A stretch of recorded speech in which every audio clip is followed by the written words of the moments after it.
nature. It's very nice to have you in Baku. Thanks for coming. Thanks for giving the interview for NARGIS magazine.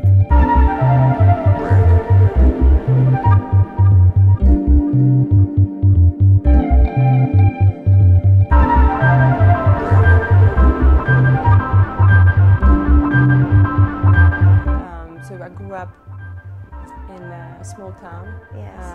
Every weekend I was at the mountains with my grandparents, every holiday. And that's very much the, being in touch with the nature. And we were learning with my sister, when you go to the forest, you're quiet, so you don't disturb the animals and the deers. So you respect the nature. You don't step on flowers, you don't kick into mushrooms. Yes. You are very, very considerate. So I grew up in a very sort of simple way, connected to nature, but I absolutely love that. My best memories for childhood are from nature, being in nature.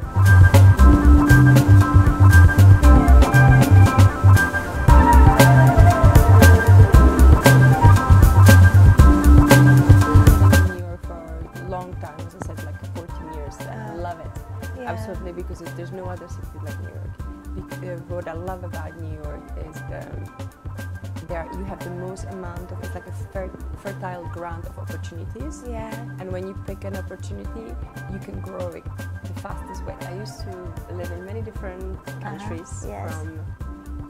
from Italy to in Milan and in Paris, in London, in New York for 14 years. Yes. But now I moved in January to Haiti.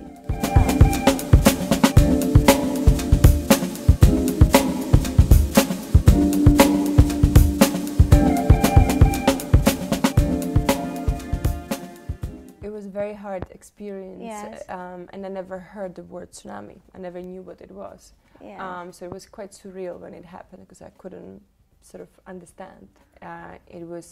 Everything happened very, very fast because once the wave comes, it's just, there's no escape. And then I've heard people screaming. And then I look out of the window and there's a pool, and so people were running frantically.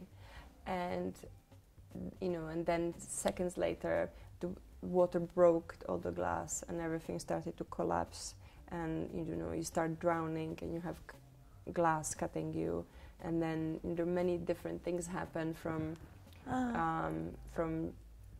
my pelvis being broken in 4 places, drowning and not being able to breathe, so drinking the black water. When the water came, it was very high. And then also when you think water, when it comes very fast, is like a concrete. And you have like the doors and the trees and everything is pushing on you.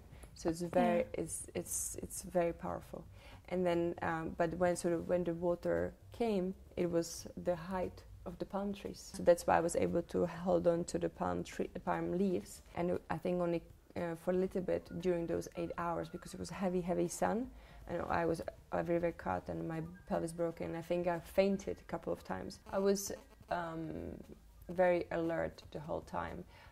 Only when I was at the end, I was able to hold on to the palm tree for 8 hours. I heard children screaming for help, and they, after half an hour, stopped screaming. That means they can't hold on. That means they are gone. And that was the hardest, not having a choice to help. I couldn't. There was absolutely no way for me to do it.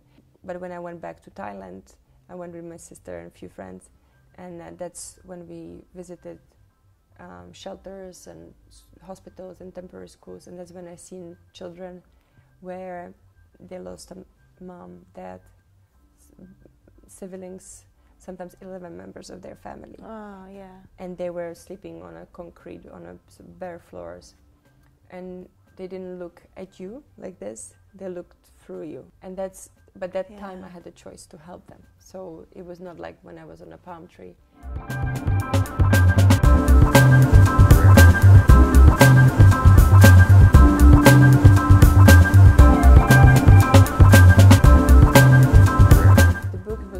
Published in 2005, which means that not even a year later after the tsunami happened. So when the tsunami happened, a few months later, I got approached by a publisher to write the book. And first I said no, because it was too emotional and I never before really spoken about my private life, because I keep my private life very private. So, and then I said no, and then I was thinking about it, and we started to create a foundation. And I knew that with the money